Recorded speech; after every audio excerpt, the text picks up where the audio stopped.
안녕하세요. 저는 서울 바로 근교의 경기도에 살고 있는 여자입니다.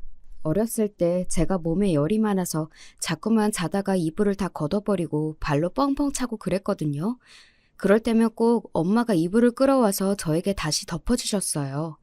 그러면 이 철없는 딸은 자면서도 온갖 짜증을 부리며 종전보다 더욱 세게 이불을 날려버리곤 했답니다. 엄마는 포기하지 않으시고 이불을 살포시 제 배 언저리에 덮어주셨어요. 그렇게 하면 제가 이불을 더 이상 걷어버리지 않고도 잘 수가 있었죠. 자다가 배만 차가워져서 배탈이 날 일도 없었고요. 자랄 때는 그런 엄마의 손길을 제대로 인지를 못했었는데 다 크고 나서야 감사한 점이 많았다는 생각이 들었습니다. 엄마는 세심하고 따뜻한 분이었다는 생각도 함께 들었고요. 부모 자식 간에 어떻게 행복하고 문제 없는 순간들만 존재할 수가 있겠나요? 가장 볼 꼴, 못 볼 꼴을 다 보고 산 사이가 부모 자식인데요. 서로를 원망도 하고 존재 자체가 인생의 고통이라 여길 때도 있고 그런 법이지만 그래도 결국에는 애틋함이 최후에 자리하게 되는 것이 부모 자식의 관계 같습니다. 저는 엄마가 돌아가셨습니다. 제가 고등학교 1학년이었던 때였지요. 2학기가 들어서 처음 시험을 보던 때였는데요. 첫날부터 시험을 망쳤어요. 그런데 집에 갔더니 엄마가 저 먹으라고 토스트를 해놓으셨던 거예요. 주연아, 오늘도 공부하느라 힘들었지? 얼른 이거 토스트 먹어라. 뭐야? 웬 토스트예요? 너 올 때 맞춰서 한 거야. 아직 뜨끈뜨끈해. 얼른 앉아서 먹어. 나 바빠요. 옷 갈아입고 씻고 시험 공부해야 되는데 무슨 토스트야. 뭘 좀 먹으면서 공부를 해야지. 너 요새 학교 갔다가 오면 뭐라도 하나 꼭 먹었잖아. 오늘은 안 먹고 싶어요. 그래? 배가 안 고프니? 우리 주연이가 좋아하는 거 해주려고 빵 사다가 토스트 만들었는데. 내가 언제 토스트 먹고 싶다고 그랬어요? 나 토스트 별로 안 좋아하는데요? 아, 진짜 오늘 시험 망쳐서 짜증나 죽겠는데 집에 오자마자 사람 귀찮게 왜 자꾸 이래요? 내일도 시험 망치면 그거 다 엄마 때문이에요. 저는 그때 너무 짜증이 나서 부엌 식탁 위에 준비되어 있는 토스트를 째려보고는 소리를 지른 뒤 방으로 들어가 버렸습니다. 가방을 방구석에 세게 내팽개치고도 분이 안 풀려서 크게 씩씩거렸어요. 그런데 노크 소리가 똑똑 들려온 겁니다. 아, 들어오지 마세요. 그래, 알았어. 안 들어갈게. 주연아, 토스트는 랩 씌워서 둘 테니까 이따가 공부하다가 출출해지면 먹어. 알았지? 우리 딸이 공부하느라 고생이 많다. 안 먹는다고 몇 번을 말해요? 아, 짜증나. 말이 안 통해. 벽 보고 말하는 것 같아. 진짜 스트레스 받아. 미안해. 이제 엄마가 우리 주연이 공부하는데 방해 안 할게. 문에다 대고 말씀하시는 엄마의 목소리에도 저는 짜증이 났고 옷을 갈아입은 뒤에 씻으러 화장실로 갈 때에도 신경질적으로 굴었어요. 씻고 나서 방으로 돌아와 책상 앞에 앉았는데 방문이 열리더군요. 엄마인 줄 알았고 확 짜증이 나서 돌아보며 저는 이렇게 외쳤습니다. 아, 엄마, 진짜 사람을 왜 이렇게 짜증나게 만들어요? 나가시라고요. 그런데 노크도 없이 방문을 열어젖힌 사람은 엄마가 아니라 아버지셨어요. 너 말버릇이 그게 뭐야? 아, 아버지이신지 몰랐어요. 엄마한테는 그래도 돼? 이 녀석이 보자 하니까 끝을 모르고 버릇없게 구는구나. 어렸을 때는 말도 잘 듣고 착하고 그랬던 녀석이 머리 좀 컸다고 이렇게 버릇없이 막 대들어?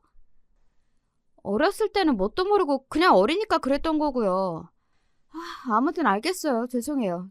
제가 버릇 없었고 다 잘못했어요. 제가 나쁜 자식입니다. 됐죠? 어허? 이 녀석이 그래도... 저는 그날따라 일진이 살았다고 생각했었죠. 시험은 망쳤고 집에 오자마자 귀찮은 공세가 쏟아지고 그래서 아버지 앞에서도 전에 없이 비아냥거리고 말았습니다. 아버지는 무뚝뚝하고 대체로 조용하신 분이지만 가끔 다혈질이시거든요. 제가 비꼬는 것 앞에서 아버지가 울컥 화가 나고 마셨어요. 금세 목이 빨개져서 저한테 성큼 다가오시니까 제가 퍼뜩 겁이 났고요. 그때 엄마가 얼른 달려와 끼어드셨습니다. 아우, 얘가 공부하겠다는데 왜 그래요, 왜? 자식 새끼가 저렇게 버릇없게 구는데 부모로서 저거 가만둬서는 안 돼. 공부하는 얘 좀 괴롭히지 말아요. 괴롭히기는 뭘 괴롭혀? 당신은 제발 물러터진 소리나 하지 말어. 주연이가 이런 거 보면서 배운 거예요. 알아요? 뭐야? 자식이 저렇게 된 게 지금 내 탓이라는 거야? 아닐 건 뭐예요? 원래 자식 잘못은 다 부모 잘못이에요. 주연이 공부하느라 스트레스 받고 있는데 오늘 시험 날이었고 힘들었다는데 눈치 없이 군 내가 실수했어요. 주연이가 아니라 내가 잘못한 거라고요. 당신은 괜히 잘못 없는 얘를 잡지 말고 얼른 나와요. 주연이 공부해야 하니까. 아버지는 물러나기 싫다는 듯 허리춤에 양손을 갖다 대셨지만 엄마가 막무가내로 구셨습니다. 아버지를 잡고서 억지로 방 밖으로 나가버리신 거예요. 엄마는 방문을 닫으시며 저에게 미안하다는 입모양을 보내셨습니다. 저는 닫힌 방문 너머로 아버지가 엄마한테 화를 내시는 소리와 엄마가 아버지한테 애는 잘못 없고 다 우리 잘못이라고 하시는 소리를 들었습니다. 다 짜증나. 다 눈치 없어. 다 왜 저러는 거야? 저는 모든 게 싫게 느껴졌고요. 억지로 집중을 하면서 시험 공부를 하다가 잠이 들었던 날이었습니다. 일찍 일어나서 다시 학교 갈 준비를 했었고 부엌을 힐끗 보자 엄마가 저를 위해서 금세 아침밥을 차려 놓으셨더라고요. 제가 혹시라도 등교 시간에 늦어서 안 먹는다고 할까봐 집어먹기 좋게 김에다가 밥을 하나하나 싸서 접시 위에 준비를 해두신 모양이었습니다. 저는 한숨을 쉬면서 그 앞으로 갔고 대충 몇 개를 주워 먹었어요. 우리 딸 오늘 하루도 파이팅! 우리 주연이가 세상에서 제일로 최고야. 엄마 마음 다 알지? 학교 다녀오겠습니다. 저에게 밝은 응원을 보내주셨던 엄마의 앞에 대고 저는 떨떠름하게 그런 인사나 남겼어요. 김에 싼 밥 몇 개가 접시 위에 아직 남아있는 것을 엄마가 아쉽게 여기셨고 그걸 들고서 현관문까지 따라 나오신 탓에 신발을 신고 나서도 제가 억지로 하나를 더 입에 넣었더랬죠. 그러자 엄마는 고맙다고 하셨습니다. 하나라도 더 먹어줘서 그게 참 고맙다고 그러셨습니다. 제가 학교를 가러 현관문을 나설 때 아버지는 안방에서 나오고 계셨어요. 오늘 아침밥이 뭐냐고 물으시더군요. 그러자 제 앞에서 돌아서신 엄마가 누룽지 끓이고 있는데 거의 다 되었다고 대답을 하셨습니다. 그럼 저거는 뭐야? 식탁 위에 뭐가 있는데? 그건 내 아침밥이에요. 어제 만든 토스트요. 다 식어 빠져서 저거 데워서 먹어야겠네. 그냥 먹어도 돼요. 당신 지금 바로 아침 먼저 먹을 거예요? 그런 대화를 들으며 현관문을 마저 닫았습니다. 밤새 식어 빠진 토스트, 그래서 기름기가 겉으로 다 돌았을 그것을 데우지도 않고 엄마는 당신의 아침끼니로 드실 작정이었지요. 생각해보면 항상 그랬습니다.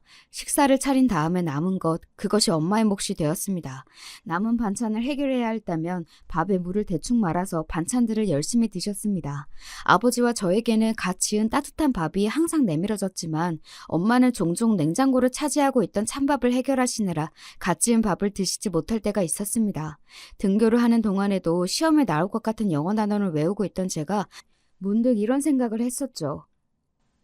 그러고 보니까 내가 빵 중에서는 토스트가 제일 좋다고 엄마한테 그런 적이 있었구나. 옛날도 아니고 올 여름에 그랬었어. 밤에 과자 한두 개씩 집어먹는 것도 재미있고 출출함이 달래지지만 토스트 같은 걸 먹으면 맛있어서 머리도 잘 돌아갈 것 같다고 내가 분명히 엄마한테 그런 소리를 들은 적이 있었어. 그랬구나.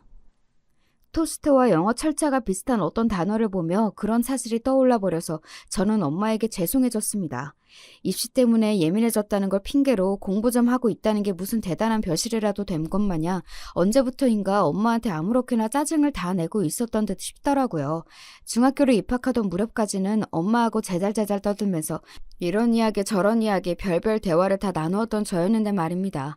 사춘기를 겪으면서 엄마와 많이 멀어진 것 같았어요. 이런 저 때문에 엄마가 그동안 섭섭하셨을 테지만 티를 안 내시고 묵묵히 저를 변함없이 챙겨주시고 좋은 말씀만 주셨던 것에는 감사한 마음이 들었습니다. 그런데 지금에 와서는 이해가 안 되는 부분이지만 그때는 그런 생각을 했다는 것 자체만으로도 민망했어요. 엄마한테 죄송하고 감사하고 이런 마음이 들었다는 것만으로도 괜스레 멋쩍어졌고 어찌할 바를 몰랐습니다. 제가 철이 그때까지도 덜 들었다는 증거이겠죠. 그날 시험은 꽤 괜찮게 봤어요. 마지막까지 요점 정리한 것을 보면서 공부를 한 보람이 있었습니다. 그래서 엄마한테 문자를 할까 말까 고민을 했어요. 다른 이야기를 하기에는 민망하니까 시험을 잘 봤다는 정도의 내용만 적어서 전송을 할까 고민만 수차례 했습니다. 그 당시에는 휴대폰의 수준도 지금 같지 않았고 기본적으로 보내는 문자 길이도 짧았죠. 그래서 더 전송할 용건을 고르고 골라야 했고 그러다가 결국은 한숨이나 내쉬며 휴대폰을 도로 가방에 집어넣었습니다. 이따가 집에 가서 말씀드리지 뭐. 문자를 달랑 보내는 것보다 한마디라 할지라도 직접 전하는 게 진솔하다는 생각을 했습니다. 제 딴에는 그게 나름의 용기를 내는 결단이라고 봤었고요. 그렇게 하기로 결정을 한 것만으로도 제 자신이 갑자기 굉장히 괜찮은 딸이 된 것만 같아서 무척 우쭐했습니다. 집으로 가려고 가방을 챙길 때도 평소와는 다른 동작이었죠. 오늘은 어제와는 달리 모든 게 만족스럽다는 생각을 하며 하교를 하던 저는 믿을 수 없는 비보를 접하게 되었습니다. 아버지가 웬일로 저한테 전화를 하신 거예요? 저 지금 이제 학교 마쳐서 집에 가려고 하는데요. 네? 뭐라고요? 병원이요? 왜요? 엄마가 병원에 계시다고요? 교통사고가 났다고요? 엄마의 상태가 많이 안 좋으시다는 게, 아버지 그게 지금 무슨 뜻이에요? 엄마가 교통사고를 당하셨고 그래서 병원에 계시다는 연락을 받았습니다. 거기까지는 기억이 나는데 어떻게 택시를 잡아 탔던 것인지 가는 동안에 무슨 생각들을 했던 것인지 그런 건 기억 속에서 증발하였더라고요. 머릿속에 뜨문뜨문 백지가 되어 있었죠. 엄마는 집에서 그리 멀지 않은 포장마차에 가시다가 변을 당하셨어요. 설마 집 근처에서 그런 큰 사고를 당하실 줄은 모르셨을 겁니다. 엄마뿐만 아니라 그 모두가 상상도 못했습니다. 포장마차에는 아버지가 좋아하시는 순대와 제가 좋아하는 핫도그가 있었습니다. 엄마는 그걸 사기 위해 걸음을 재촉하시다가 전방 주시를 하지 못했던 어느 차량에 치이셨던 것입니다. 그런 거 필요 없다고, 안 먹어도 된다고, 피곤하게 나갈 필요 없다고. 내가 그랬어야 했는데, 내가 말렸어야 했는데, 아니라면 적어도 같이 길을 나섰어야 했는데, 하루 종일 바깥에서 일을 하고 왔으니 피곤하다는 핑계를 대면서 소파에나 늘어져 있었다니. 이 한심한 놈아, 이 죽일 놈아.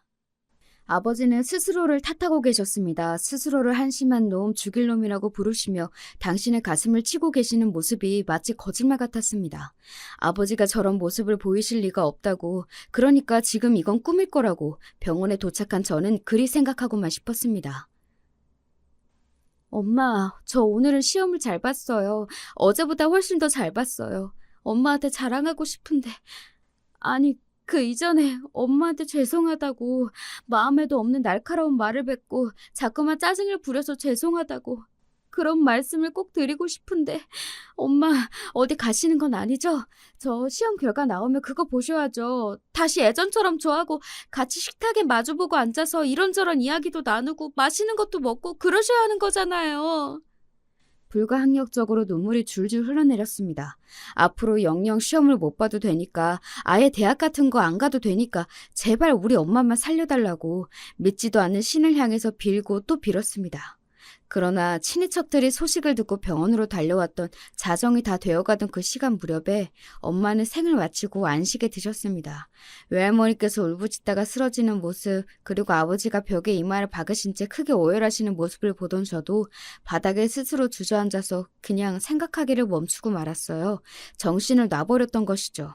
갑자기 학교며 공부며 이게 다 무슨 소용인가 싶더라고요. 한순간에 죽을 수 있는 게 목숨이고 죽으면 다 끝인데 이렇게 아둥바둥 열심히 살기 위해서 발버둥을 치느라 가족에게도 나를 세우고 오만 짜증을 다 부리고 이러는 게 대체 무슨 꼴불견이었나 싶은 생각도 들었습니다. 정신을 놓고 헛웃음을 토해내던 저를 붙잡고 이모들도 오열하셨습니다. 어떻게 이렇게 떠날 수가 있냐며 엄마가 불쌍하다고 하셨습니다. 제 생각도 그러했습니다. 고작 저 같은 자식을 돌아가시던 그날까지 위하시다가 눈을 감으신 엄마의 인생이 너무나도 안타까웠습니다. 엄마는 중학교도 못 나오신 분이었습니다. 중학교를 입학까지는 하셨었는데 이후 원래도 변변치 않았던 외가의 사정이 더욱 어려워지면서 엄마는 안타깝게도 졸업을 앞두고서 학교가 아니라 공장으로 발길을 돌리셔야만 했습니다. 어린 나이에 냉혹한 현실을 마주하셨던 분이었고 희생을 배우셨던 분이었습니다. 그러면서 남 탓을 하지 않으셨죠. 항상 긍정적으로 웃으려 노력하던 분이셨습니다. 저에게는 너무나도 과분한 엄마였습니다. 넋이 나가 있는 아버지와 저를 친인척들이 염려하였습니다. 그러나 한편으로는 살려면 어떻게든 살 것이라고 생각하는 눈빛들이었습니다. 제가 어린아이도 아니고 고등학생이었으니까요. 하나뿐인 자식을 저만큼이라도 키워놓고 떠나서 엄마 입장에서는 다행이었을 거라고 떠드는 목소리도 있었습니다. 엄마가 돌아가신 것과 다행이라는 표현이 어떻게 나란히 놓일 수가 있는 건지 저는 이해할 수 없었죠. 한 줌의 재가 되어 납골당의 수많은 유골함 중에 하나의 주인공으로 남으신 엄마를 보며 허무하다는 생각과 죄송하다는 생각이 뒤엉켜서 미칠 것만 같았습니다. 고작 엄마와의 마지막 기억이 그따위 짜증을 부리는 것이었다는 게 믿어지지가 않았어요. 아버지도 비슷한 생각을 가지고 계신 듯 보였습니다. 후회와 아쉬움이 가득한 아버지 얼굴만 봐도 알 수가 있었네요. 엄마가 안 계신 집은 휑하고 조용했어요. 집안 곳곳 구석구석까지 엄마의 손길이 안 맺힌 공간은 없었죠. 부엌에 가자 특히나 엄마의 흔적이 가득해서 가슴이 아팠습니다. 그리고 버티고 버티던 저는 토스트 재료를 발견하고서는 결국 무너져 내렸습니다. 못난 딸, 제멋대로 삐뚤어진 딸을 위해서 만들어 주시려고 토스트 재료를 사놓으신 걸 보니까 왜 그걸 엄마 앞에서 못 먹었을까 싶어서 미친 듯이 후회가 밀려왔죠. 엄마가 애써 정성스레 만들어 주셨다는 것을 알면서도 외면하던 제가 정녕 불효자식이었습니다. 차마 그 토스트 재료를 쓸 수도 버릴 수도 없었습니다. 결국 시간이 흘러 다 상하고 썩고 나서야 어쩔 수 없이 버렸었죠. 너무 고통스러워서 그 이후로는 엄마의 흔적에 손도 못 댔습니다. 엄마가 쓰시던 화장대 위에 잡동사니들, 욕실용품 이런 것들도 그대로였어요. 아버지도 손도 못 대시고 다 그냥 두었거든요. 저는 그렇게나 못났던 주제에 나약하기까지 했던 것인지 엄마가 돌아가신 이후로 학업적으로 마음을 다잡지를 못했습니다. 1학년의 마무리는 정신이 그냥 다 빠진 채로 끝냈고요. 2학년으로 올라가서도 겉은 멀쩡해 보였겠으나 속은 말이 아니라 그냥 멍하게 넋이 나간 채로 시간을 보냈습니다. 공부가 손에 안 잡히더라고요. 열심히 죽도록 해봤자 한순간에 예고도 없이 끝나버리는 게 인생인데 그렇게까지 노력을 할 필요가 있을까 하는 의심은 끝을 모르고 피어올랐습니다. 저는 대학 진학을 아예 안 할까 싶은 생각도 했었는데 아무리 그래도 고졸로 남는 것은 아쉽기도 하고 나중에 후회할 것 같아서 전문대학교로 진학을 확정지었습니다. 어중이 떠중이 이름 없는 4년제 대학교보다야 훨씬 낫다고 볼 수 있는 곳이었어요. 공부를 놓았지만 그래도 전에 열심히 했던 가닥은 남아있어서 그나마의 성적을 거둘 수가 있었던 것 같네요. 고등학생이었기 때문에 이른 아침부터 늦은 밤까지 계속 학교에서 있었고요. 아버지와 대면할 기회는 거의 없었습니다. 늦은 밤에 귀가를 했을 때 그때 잠시 보는 게 전부였어요. 주연이 왔냐? 네, 다녀왔습니다. 이런 인사가 전부였고 대화의 끝이었습니다. 원래 무뚝뚝하신 편이었으나 이제는 아예 무감각해 보이시는 아버지였고 의욕 없는 저였습니다. 그러니 부녀 관계는 지나치게 고요한 형태로 흘러갔어요. 처절할 정도의 침묵만이 감도는 집은 엄마가 계실 때와는 완전히 딴판이었습니다. 그러다가 제가 고등학교를 졸업하게 되면서 처음으로 엄마의 공간을 건드렸던 거예요. 정리가 필요한 때 같아서 엄마의 화장대 위를 치우기 시작했습니다. 단출한 낡은 화장대 하나가 엄마의 책상이기도 했었죠. 서랍에는 그래서 필기구 같은 것들이 들어있었고요.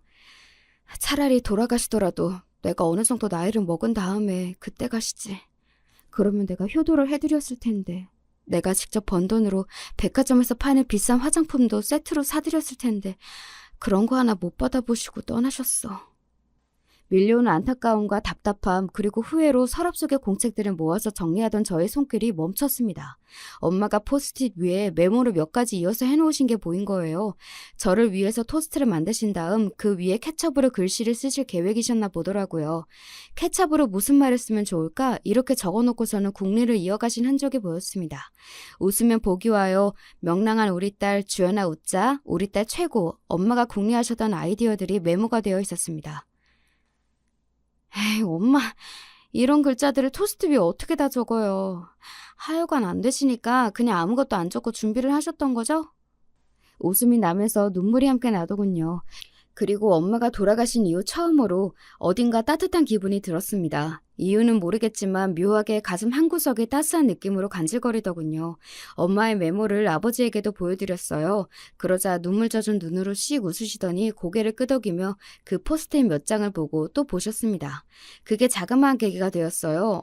엄마가 생전에 어떤 분이셨는가를 저로 하여금 다시 떠올리게 만들어 주었고요. 웃으면서 제가 힘을 내서 그렇게 살아봐야겠다는 다짐을 했습니다. 비록 엄마가 돌아가시 전까지는 4년제 명문대 입학도 노리던 입장이었으나 많이 상황이 달라져서 전문대 입학을 하게 됐더라도 전혀 아쉬운 게 없다고 여겼습니다. 그냥 매 순간 최선을 다해 살면 되는 것이었어요.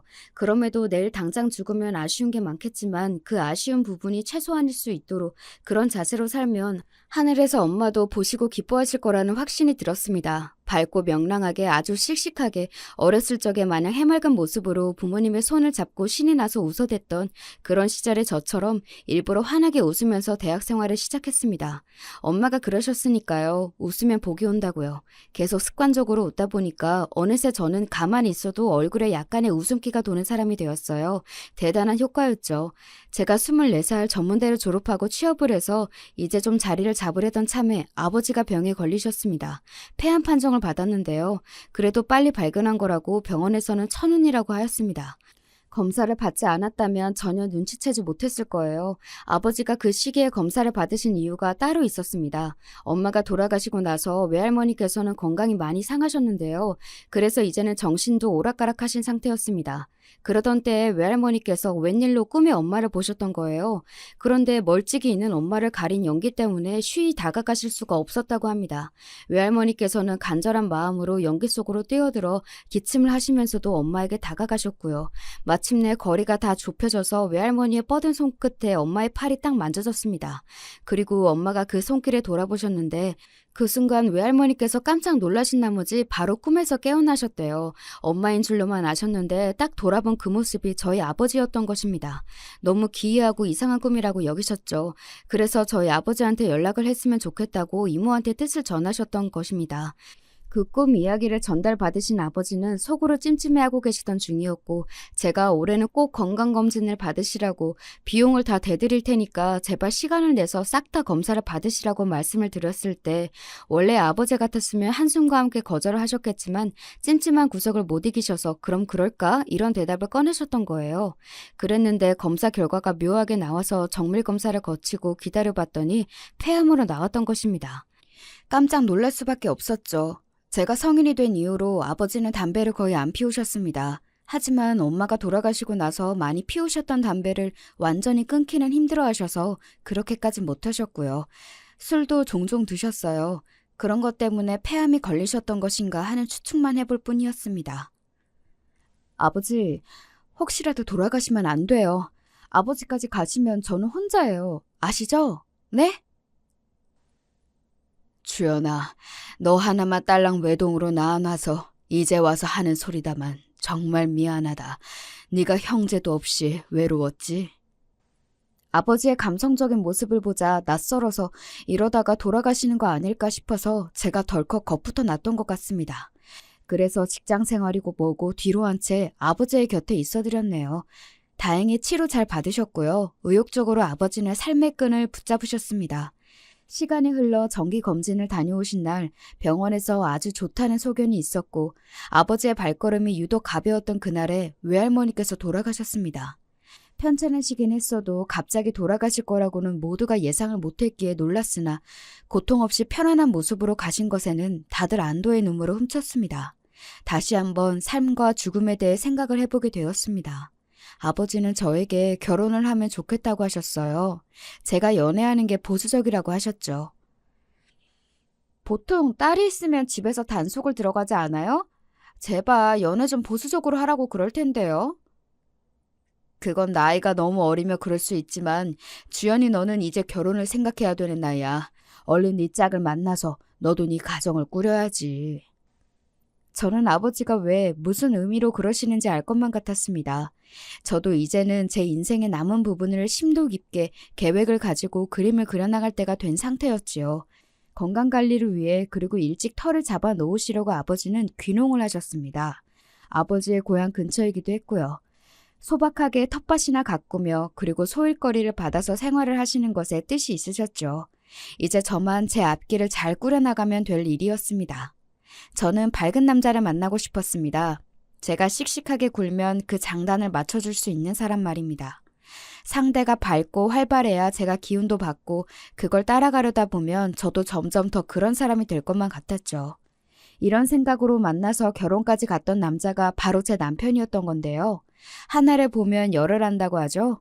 그런 말이 괜히 있는 것이 아니건만 제가 나쁜 하나를 보고도 아직 보지 못한 것들은 괜찮을 것이라 여기면서 크게 실수한 과거가 있었어요. 부끄럽지만 바로 저희 결혼에 관한 것이었습니다. 참고로 제 쪽은 아버지만 계신다면 그쪽은 시어머니만 계셨습니다. 제가 남편하고 1년을 조금 넘게 만나고 나서 결혼을 하기로 약속을 했고 시댁에 인사를 드리러 갔었는데요. 저는 진작에 아버지한테 만나는 사람 이야기를 했었고 결혼 생각이 있다는 것도 다 알려드렸었기에 남편도 그랬었을 줄 알았습니다.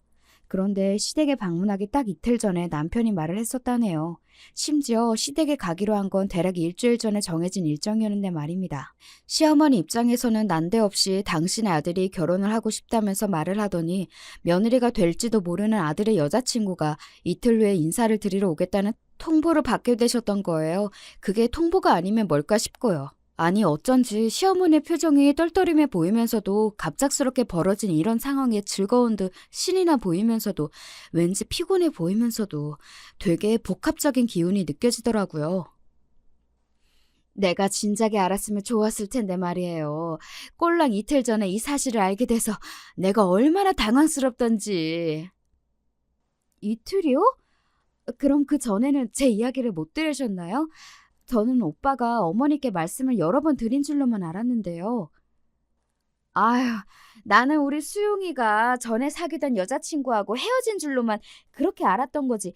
누구를 그새 새로 만나서 진득하게 사귀고 있을 줄도 몰랐고 결혼하겠다고 할 줄은 더더욱 몰랐어요.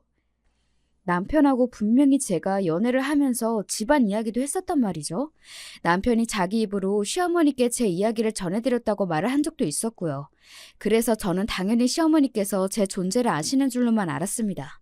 그런데 이틀 전에 아셨다고 그러니까 저도 어안이 벙벙했죠. 그 이틀이라는 것도 이틀 전에 늦은 밤중이었어요. 이게 도대체 무슨 상황인가 싶어서 슬며시 남편을 째려봤어요.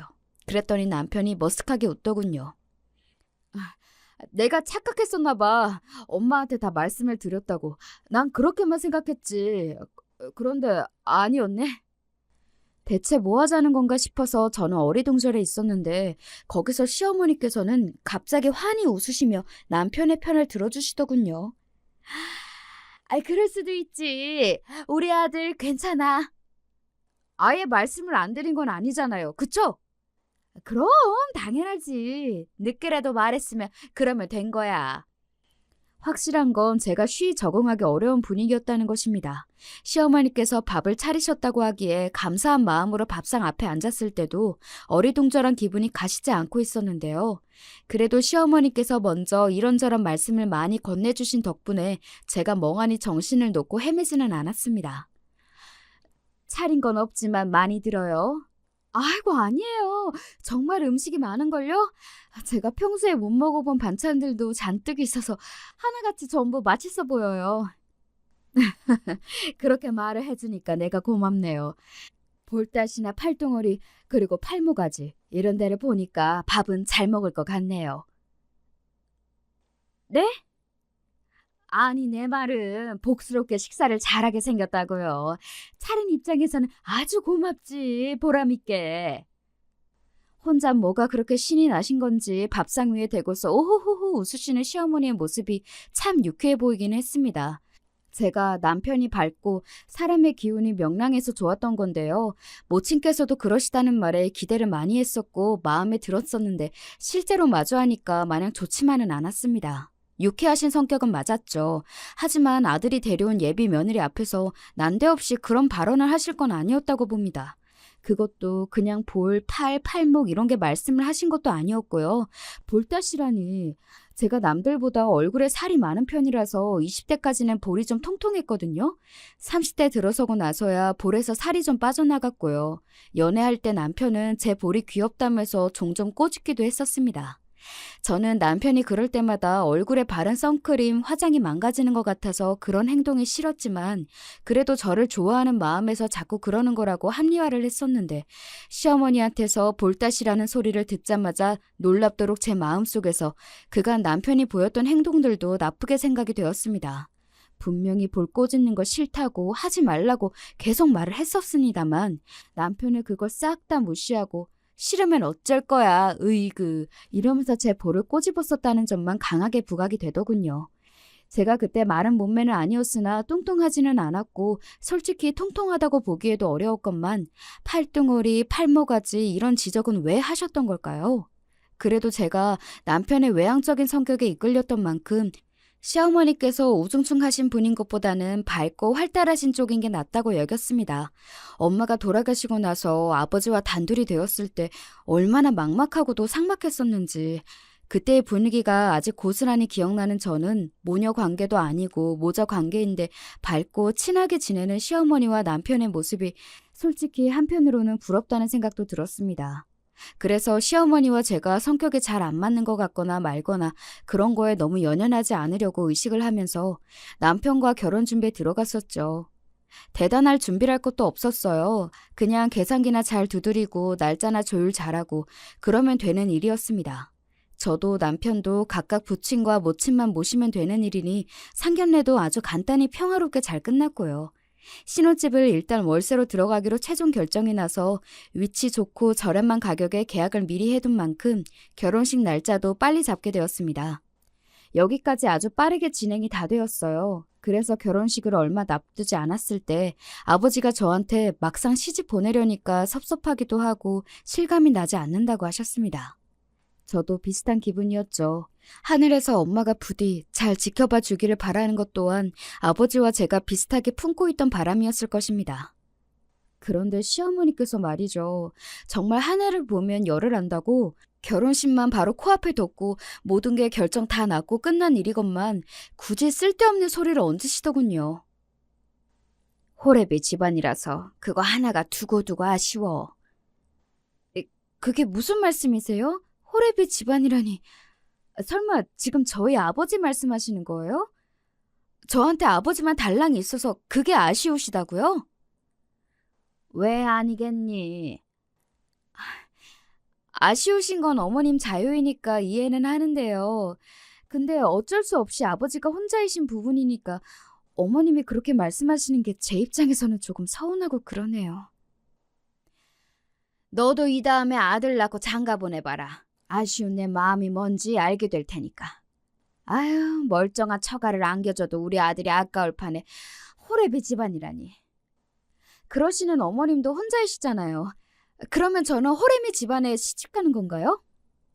어머나, 얘가 말을 이상하게 하네? 왜요? 호래비하고 호래미하고 뭐가 그렇게 다른가요? 야, 사정이 다르지. 나는 이혼한 거잖아. 전 남편이 멀쩡히 살아있단다. 결혼식 때도 올 거야. 이혼보다 사별이 차라리 낫다고 생각하는 사람도 있을 거예요. 그건 생각하기 나름인 거죠.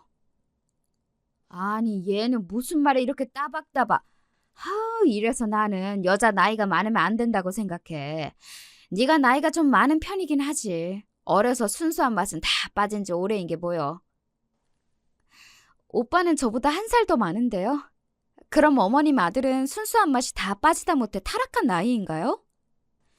제가 전혀 안 지고 다 받아치면서 대꾸를 해버리자 시어머니께서는 열이 바짝 오른 채로 남자랑 여자가 같냐면서 구시대적인 외침을 이어가셨습니다.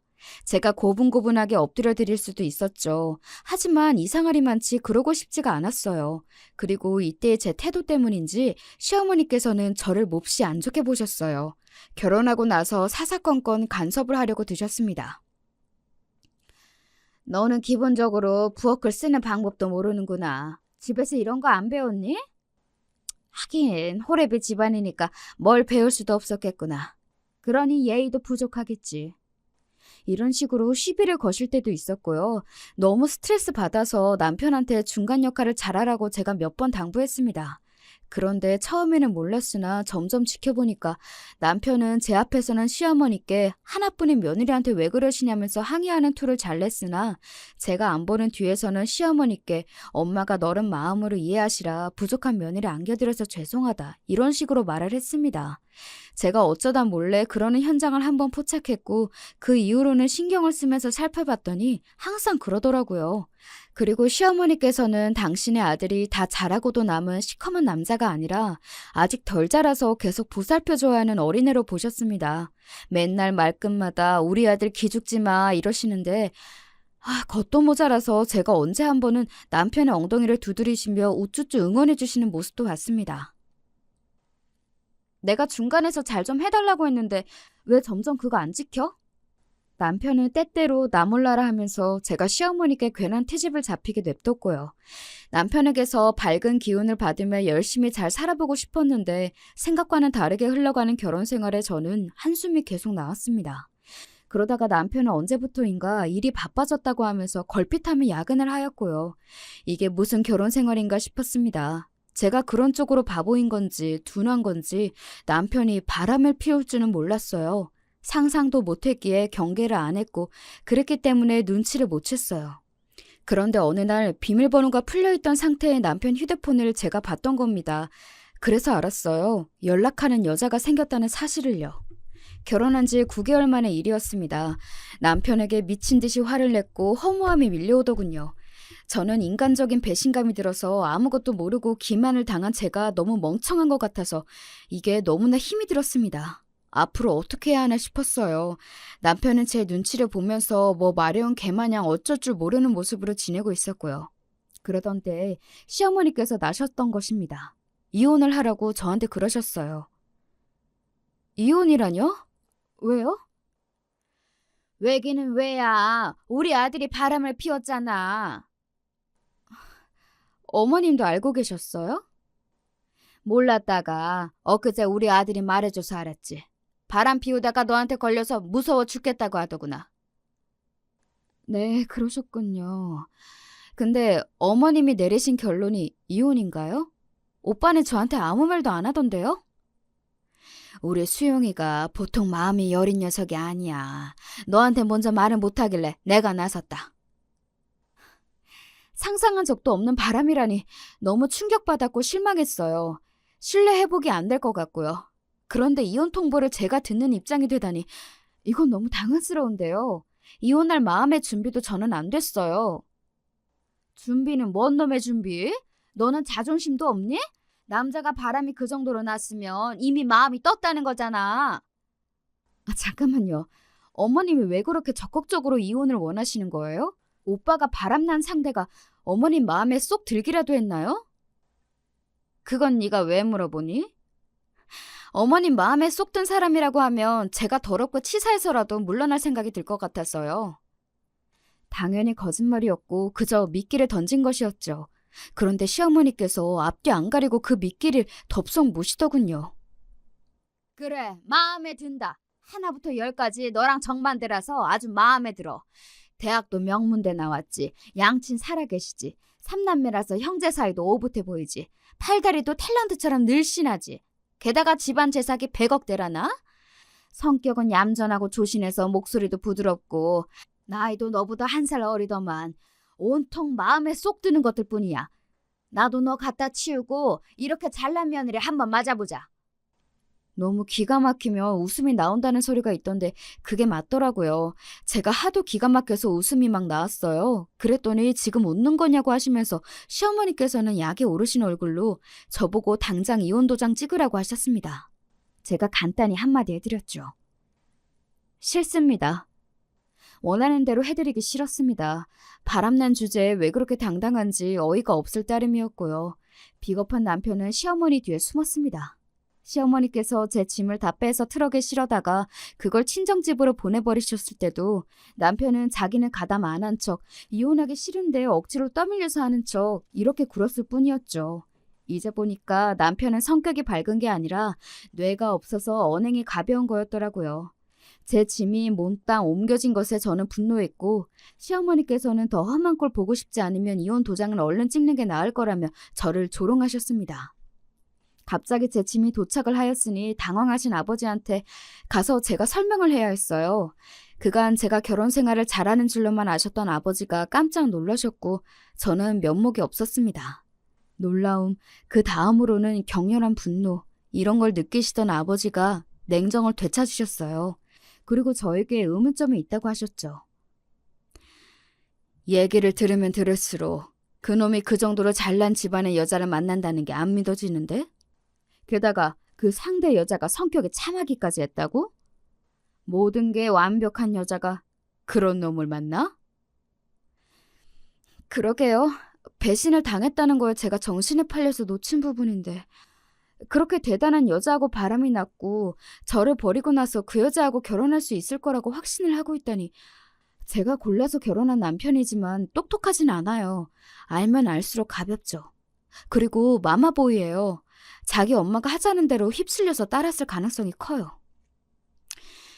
하나뿐인 자식의 일인데 내가 지금 안일하게 움직였다가는 하늘에 있는 네 엄마한테 두고두고 면목이 없을 거다. 그러니 최선의 방법으로 움직여야지. 삶의 의지를 갖고 투병하시던 때 이후 그렇게 아버지의 눈이 빛나는 걸 본 적이 없었어요. 아버지는 남의 정보를 캐고 뒷조사를 하는 곳들에 연락을 돌렸고요. 바로 작업을 할 수 있다고 답변이 온 곳에 의뢰를 했습니다. 그리고 놀랍게도 다음날 바로 결과를 받아볼 수 있었어요. 제가 남편의 휴대폰으로 불륜의 증거를 발견했던 그때 사진을 찍어뒀었고 그래서 상간녀의 얼굴 모습이나 번호도 갖고 있었는데요.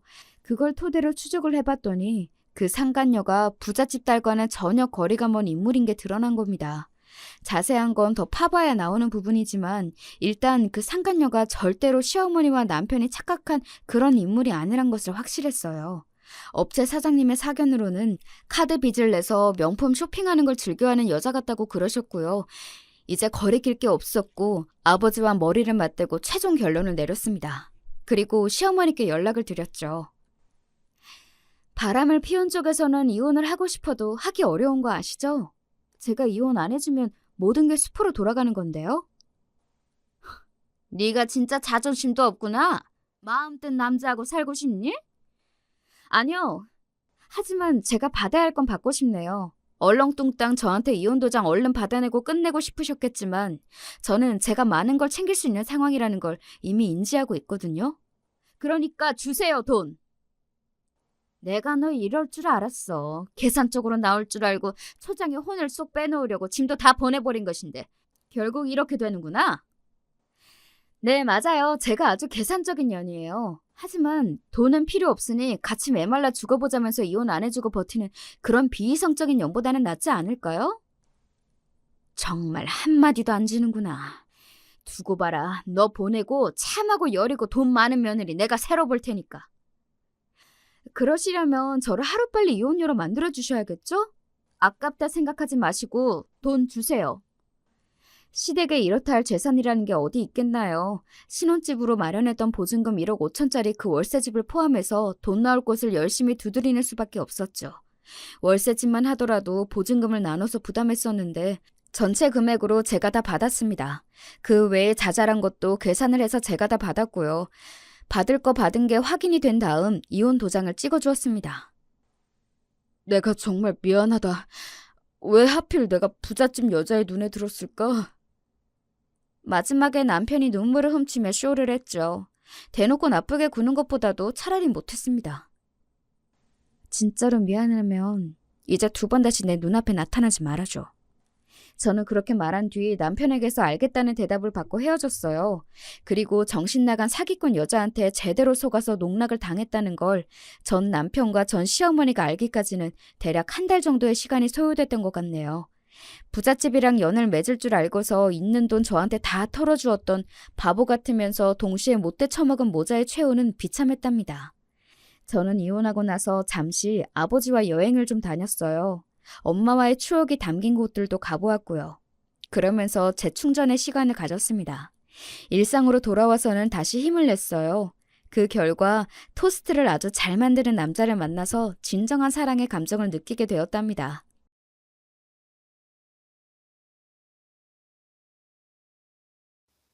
안녕하세요. 저는 사연에 빠지다 채널의 애청자라고 자평하는 사람입니다. 제가 한동안은 폭삭 늙어버린 제 얼굴을 들여다보기 싫어서 거울을 거의 안 보고 세수를 했었네요. 머리빗질도 거울을 곁눈길로 슬쩍 봐가면서 했습니다. 사람 마음은 단단한 소나무 같은가 하면 나풀대는 갈대 같기도 한가 봐요. 엊그제부턴 오히려 전보다 거울을 일부러 마주하고 나이든 제 얼굴에 패인 주름을 가만히 들여다보기도 하는 중이랍니다. 이게 늙어서 감정이 오락가락하는 것 때문인지 다른 이유인진 모르겠어요. 제 스스로가 실없는 놈 같아서 입가에 피식 웃음소리가 새나갑니다. 사람의 마음도 이렇게 금세 휙휙 달라지는 것인데 때마다 지나온 인생의 과정은 그야말로 각기 장르가 다른 영화들이었다고 해도 무방하겠죠. 제 인생은 가히 여러 편의 영화 같았답니다. 남들처럼 어머니의 양분을 탯줄로 공급받으며 신체 기관이 자라났고 인간이란 동물로 태어났습니다. 자랑은 아니지만 제가 갓난아기 때 꽤나 귀여웠다네요. 칭찬 좀 들으며 자랐었지요. 그러나 세월이 흐르고 또 흘렀을 때 저는 남들처럼 잘 살지 못하고 노숙자가 돼 있었습니다. 마땅한 집이 없는 사람이 돼 있었어요. 다리 밑, 공원의 정자, 산책로의 벤치, 공중 화장실 등지를 떠돌며 잠을 청하고 그건 외엔 하는 일이 없는 아주 특별히 한심한 노숙자가 저였습니다. 어떻게 하면 그런 한심한 작자로 자라날 수 있었냐고요? 여기에는 당연히 그럴 만한 사연이 있었답니다. 제가 어렸을 때부터 글러먹은 놈은 아니었어요. 심지어 효심으로 어머니를 잘 따르는 아들이기도 했는데요. 아들 키워보신 분들께 여쭙고 싶습니다. 아들의 유년 시절을 떠올려 보세요. 그리고 그 유년기를 보내고 있던 아들이 여러분이 살아오신 얘기를 귀 기울여 잘 들어줄 거라는 생각이 드시나요? 딸도 아니고 아들이요. 결코 쉽지 않죠. 하지만 저는 당신의 옛 얘기를 하시는 걸 무척 좋아하시는 어머니의 아들이었고 나름 효자였기 때문에 기꺼이 귀를 몇 번이고 기울여 들었습니다. 가난 때문에 학교를 그만두고서 가족의 생계를 꾸려야 했던 시절이 있었지. 그 시절엔 형제, 자매가 여러 때는 가난한 집안의 장녀는 거의 그렇게 살았어. 바로 이 엄마처럼 말이야. 가족의 생계뿐만 아니라 동생들 학비를 벌기 위해 희생양이 돼야 했지. 가난한 집안의 장남이 가족의 생계를 미래에 책임질 수 있는 능력을 키우기 위해 학업에 몰두했던 상황과는 많이 딴판이었지. 장남이니 큰애 삼촌은 학교를 다 나왔고 장녀이니 엄마는 학교를 다니고 싶어서 눈물을 훔치며 공장이나 다녔으니까. 어머니께선 그렇게 열심히 일을 하고 돈을 버셨음에도 늘 허기에 시달리셨다 그랬어요. 배가 고픈 것에 비해 마음껏 먹을 수 있는 순간은 거의 찾아오지 않았죠. 외할아버지께서 일찍 사고로 돌아가셨고 외할머니께선 몸이 안 편찮은 곳이 없었어요. 그래서 어머니께선 밖에 나가 일도 하시고 집에 돌아와서 집안일도 도맡아 하셨다고 해요. 어려운 형편이었지만 어머니처럼 전적으로 희생하는 사람이 있었기에 외가 집안이 어떻게든 굴러갔습니다. 그리고 외삼촌들, 이모들 모두 어머니보다 긴 가방끈을 가지게 됐고요. 가난이란 게 그렇더라. 학창 시절의 추억도 가질 수가 없고 시험 공부란 걸 해보는 기회마저 가져볼 수 없었지. 그런 건 죄다 허황된 꿈일 뿐이었어. 많은 것들을 체념한 채로 다 포기하고서 돈만 보고 살았지. 내 힘으로 내 오래비랑 동생들 공부시켰는데 정작 나에게 돌아오는 건 없더라. 정작 나는 변변한 연애 한번 못 해본 채로 나이만 먹고 있었더라. 학력도 없고 수중에 돈도 없는 채로 그때 정말 사는 게 다 뭘까 싶어졌어. 외할머니께서 편찮으셨을 때도 어머니께서 비용을 다 부담하셨기 때문에 모으신 돈이 없던 거였죠. 외삼촌들, 이모들 전부 다 제 어머니를 원래 희생하는 사람으로 보고 있었다고 합니다. 무엇이든 희생해서 내어놓은 고마운 존재로 여긴 뒤 보답은 한 번도 하지 않았죠. 어느 날 거울 속에서 파릇파릇했던 소녀 시절의 얼굴은 온데간데 없고 팍팍한 인생의 찌든 맛을 알아버린 고단하게 나이든 얼굴이 자리하고 있다는 것을 오롯이 마주한 날 어머니께선 한 줄기 눈물을 흘리셨습니다. 아, 내가 이러다간 이번 생은 정말 가족들 뒤치다꺼리 하다가 늙어 죽겠구나. 그렇지 않으면 과로해서 죽든지. 그런 생각이 딱 드셨다고 합니다. 어머니 당신의 얼굴과는 다르게 이모들의 얼굴엔 혈색이 잘 돌고 있었다네요. 가난이 남긴 서글픈 흔적들이라는 게 동생들의 얼굴에선 거의 찾아볼 수가 없다는 걸 깨달은 어머니께선 이제 가족들을 위해 사는 것을 그만두기로 하셨습니다. 멀리 거처를 옮기시는 어머니를 외할머니께서는 책망하셨어요. 그러자 어머니께서 슬피 웃으며 대답하셨다고 합니다. 나 말고 자식이 여럿인데 다들 공부들은 나보다 길게 했는데 무슨 일이 생겨도 앞으론 그 자식들한테 기대는 게 그게 맞는 거죠. 엄마, 나 이제 숨 좀 쉬고 삽시다. 제발 나 좀 그렇게 살 수 있게 해주세요. 분하게도 어머니께선 비난을 받으며 외가를 떠나야 했습니다. 끝까지 고맙다, 수고했다는 인사 한마디 못 들으셨죠. 거기까지 어머니께서 흘러온 지난 인생 얘기를 듣는 것을 저는 좋아했습니다. 비록 듣다가 중간에 몇 번 복창이 터질 뻔하는 화딱지 나는 얘기였으나 그럼에도 저는 어머니께 소녀 시절과 열정이 가득했던 젊은 청춘이 존재했었다라는 사실만으로도 좋았기 때문입니다.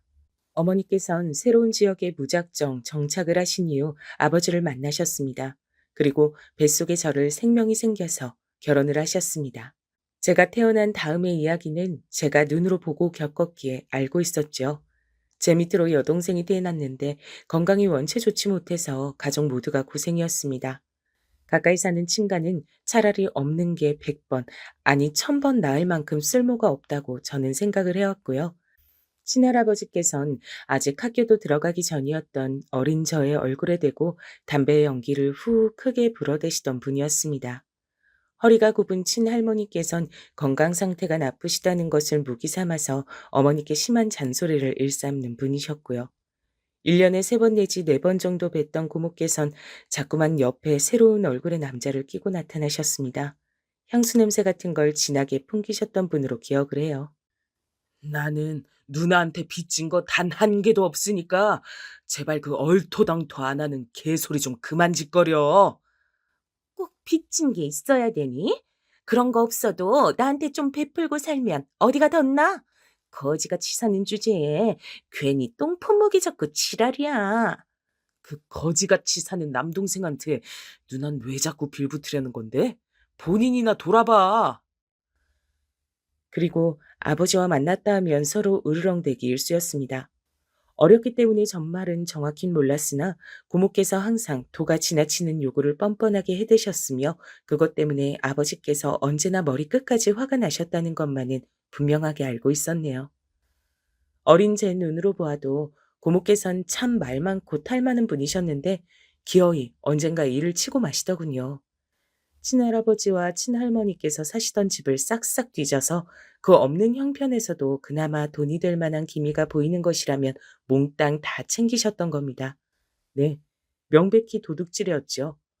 혼자선 힘드니까 옆에 또 웬 남자를 끼고 와서 그렇게 일을 벌였다고 합니다. 싹 다 훔쳐서 그대로 잠적해버렸어요. 친할머니께선 울분을 터뜨리다 못하셔서 경기를 일으키셨습니다. 부모님께서 말씀을 안 해주셔서 몰랐던 부분을 동네 이웃분들이 크게 떠드셔서 제가 엿듣고 알 수 있었는데요. 그건 바로 친할머니께서 경기를 일으키고 쓰러지실 때 눈동자가 위로 올라가 뒤집힌 상태였으며 벌어진 입가에선 침이 질질 흘렀고 축 늘어진 몸은 굽은 허리 때문인지 보기에는 딱딱하게 굳은 듯 싶었다네요. 그런 목격담을 듣고 나니까 왠지 무서워졌죠. 고모가 무서웠던 건지 그렇게 되신 친할머니의 상태가 무서웠던 건진 지금에 와서도 헷갈립니다. 친할머니께선 이틀 만에 의식을 차리셨는데 충격으로 기력이 쇠하셨던 것 같습니다. 좀처럼 자리를 털고 일어나지 못하셨어요. 어머니께서 간병하셨죠. 나가서 돈도 버셔야 하고 자식들도 챙기셔야 하고 와중에 딸은 몸이 너무 약해서 걱정이시고 이제는 쓰러진 친할머니 수발도 드셔야 하는 어머니의 처지가 너무나도 불쌍하게 보였습니다. 할머니는 혹시 일부러 어머니를 힘들게 하려고 태어나신 존재가 아닐까? 오죽하면 전 그런 생각을 하며 지냈었죠. 전 그래서 어머니의 별로 행복하지 않았던 처녀적 이야기를 듣는 걸 좋아했습니다. 왜냐면 제가 느끼기엔 결혼 전에 어머니께서 더 행복하셨을 것 같았거든요. 아버지와 단란한 부부셨다면 제가 그런 생각을 덜 했을지도 몰라요. 그러나 어머니를 살피시기엔 아버지께선 너무 각박하신 분이었습니다. 오래된 표현 중에 제 코가 석자라는 게 있잖아요.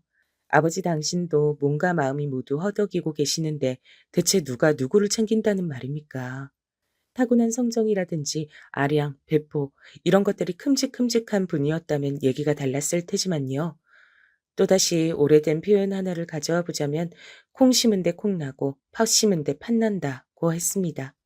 제 친할아버지 그리고 친할머니께서 어떤 분들이신지 극히 단면만 소개가 되었어도 여러분은 능히 짐작을 하실 거예요. 척하면 척이잖아요. 그런 분들에게서 난 자식이 아버지였고 그 누이라는 제 고모께선 동네 이웃분들의 당시 하시던 말씀으론 남자에 미쳤고 정신 상태는 더 미친년이었습니다. 아버지라는 분께 도저히 어머니를 향한 자애를 기대하기란 어려웠죠. 저는 어머니께 속으로만 이런 질문을 자주 드리는 아들이었습니다. 어머니, 만약에 제가 세상에 존재하지 않았다면 어머니는 지금 다르게 살고 계셨을까요? 받기만 하는 외가 식구들을 떠나 자유를 그리셨던 어머니가 진정한 자유를 찾으셨을까요? 제가 생기지만 않았어도 혹시 가능한 일이었을까요?